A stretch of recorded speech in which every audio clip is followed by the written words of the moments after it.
Welcome to my YouTube channel. My name is Jerry Mboweni, certified life coach, NLP practitioner, author of the book called 11:59:59. And today I'm going to take you through my personal journey of finding recovery after struggling for 11 years of my drug addiction. I was addicted to heroin for 11 years of my life, and I'm now 20 years clean. Praise God for this. So I'm going to take you through the series of how it started, how I found recovery, dark times of my addiction, what really I went through. So it's going to be a couple of episodes. Today is episode number 1, which I'm going to call it how I hit rock bottom and when I decided now I need to change. So quickly, I believe my addiction started in a very, very young age. I was addicted to food first before I even picked drugs. So I grew up in a very dysfunctional home. My mother was 43 when I was born. My father was alcoholic. I was bullied at school. I didn't like it really. Going to school, there was a lot of challenge there. People used to tease me, fatty. I didn't like it. That bullied. And I started then hang around with wrong friends, and I started to smoke cigarette, and then I started to smoke dacha, and then from there I started smoking heroin. There was a lot in fact, there was a lot of signs that people will actually tells me that, hey, this thing that you smoke it's going to take you a very bad place, very dark place. I really didn't want to listen. And I thought, no, I'm not as bad as these people. I'm going to be very careful. So that's how I started, slowly by slowly. So I started to smoke it really heavy a year before I finished my high school. And I started to smoke very, very heavily. And then I managed to finish school. And when I managed to finish school, I went to live with my brother. While I was living with my brother, for about a year or so, I couldn't get heroin at all. So I was highly in smoking marijuana, ganja most of the time. And then I got hold of heroin again. So I carried on to live with my brother, and then I was carrying on working. I was functional, so I would just smoke when I come home in the evening, and I would just smoke some days. I would smoke. And my brother was very, very against it for me, even to smoke marijuana. It's like, this thing is going to take away. So I was hiding. And then I moved away. And I went to live with somebody. So we shared the room. And this guy he also was a smoker. So we were like a smoking part. We will smoke every single day. And we will go in the morning to work. But here's another thing. We started then banking work on like Mondays. Monday always tired. And then and I was the best at work. At my job, I was very, very best. And then I will like bank work, and I will like spend a lot of time in the bathroom. I will disappear from work, spend a lot of in the bathroom, and eventually then I quit my job. So I couldn't work anymore. I just quit my job because of my addiction. And then I managed to stay clean for a while. I actually managed to stay clean for a while, pull myself together, and start my own cleaning company. And then I was just doing very, very well. I started to clean the cleaning company, and then I lost my brother. My brother passed away. May his soul rest in peace. And then I now, okay, nobody to look out of me. On me, I would just keep on smoking and having my business. I remember I would come at my business. I would start opening the business, and I will go to this place to go look for drugs. Sometimes I'll come very, very late, like 12 o'clock. Most of the morning party is gone. I don't know what's going on. And then I was then, because I become heavier smoker, then I start to sell as well. I will take, when I buy for me to smoke, I'll take 1 or 2 extra, and I'll sell for extra money. So I start to sell drugs as well for me to be able to survive and smoke. Basically, what I will sell so that I can get to smoke. And then I lost the business. And then then I become a taxi driver. And then I started to drive taxis here where I live. I'll drive taxi from Cape Town to Wynberg, and I got a lot of tickets, and I couldn't then pay for my tickets, and then I become a taxi gachi. I remember very, very well while I was a taxi gachi, they call him sliding door operator, the guy who collect the money. And then while I was doing that, I lost the place that I used to stay as well. Because I was also at the house that I used to live, the flat that I used to live, I was also behind on rent.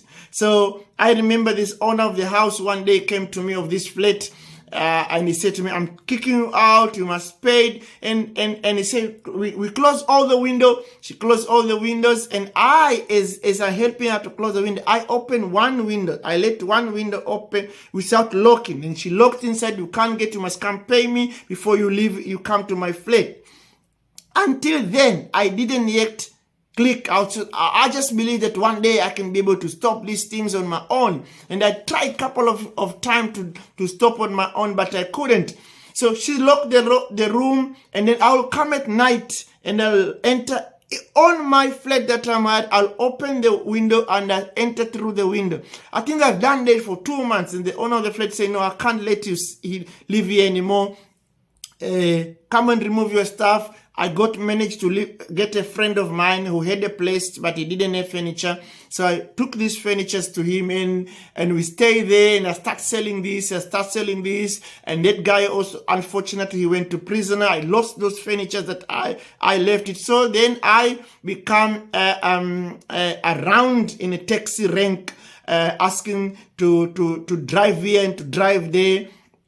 There where I got a lot of tickets. There where I become a taxi gachi. And because of that, I couldn't pay my warrants. Then I couldn't drive anymore. So I become a gachi. Then when I couldn't gachi anymore, I end up on street. In fact, I end up on street.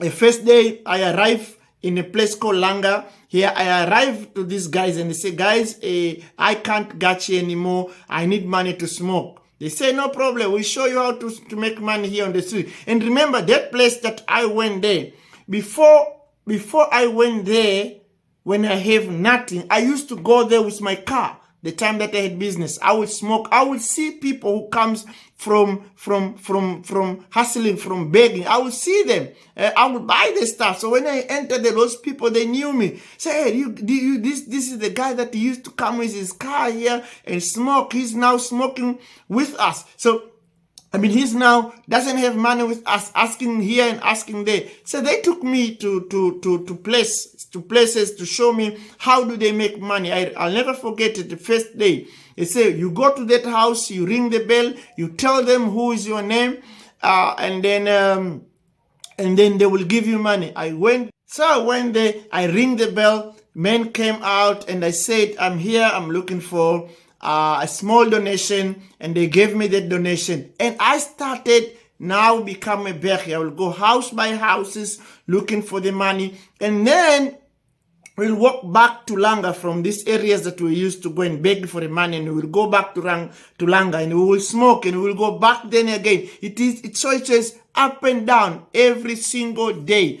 And I remember some of the nights, and we will pass through this place called Bridgetown and Q Town. We will be robbed, and then we decided, no, man, I don't need to go to Langa anymore. So what happened is that then we will stay in Guestville area where there is a graveyard there. So we will jump in that graveyard, went to the ladies' toilet, and I start staying in the ladies' toilet. I was there for 1.5 years. I will come at night, will jump in the toilet, they go in, jump the gates, go inside the toilet, stay there. Early in the morning, you will leave, you'll watch the security. I had a suicide thoughts of wanting to take my life over.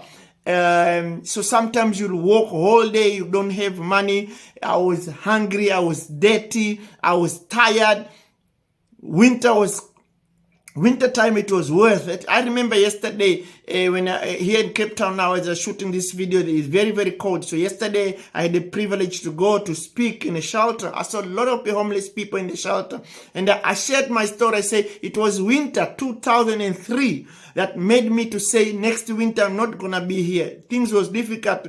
One day I remember when I was begging for food, I ring the bell one of this house, and I said to this lady, I'm looking for food. I'm very, very hungry. And this lady said to me, okay, if you go outside here, my gate, there is food. I've put it on top of the wheelie bin. So I went inside and I found it there on top of the wheelie bin. There was food, but it was curry and rice together, which was very, very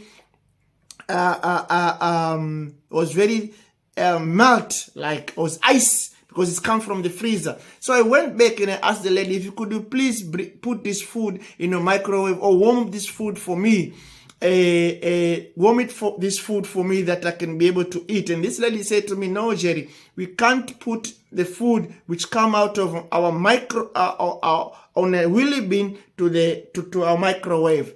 And so she said to me, you can go and eat the way it is. I left there. That is the only time when I was in the street. I remember I sit down and I cry and I say, God, if one day you're going to take me out of the darkness of addiction, I will serve you and I will not go into smoke again.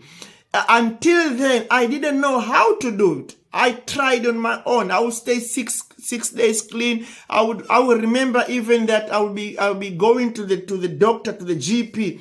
GP will give me this medication to use called methadone. I will use 2, 3, 4 days. I'll stay clean for 2-3 months. And then I will relapse again. It was a cycle of pain every single day. I never knew how to stay clean until one day my niece came to me and said, hey, if you really help, I know somebody, I know somewhere I'm going to take you so that you can get help.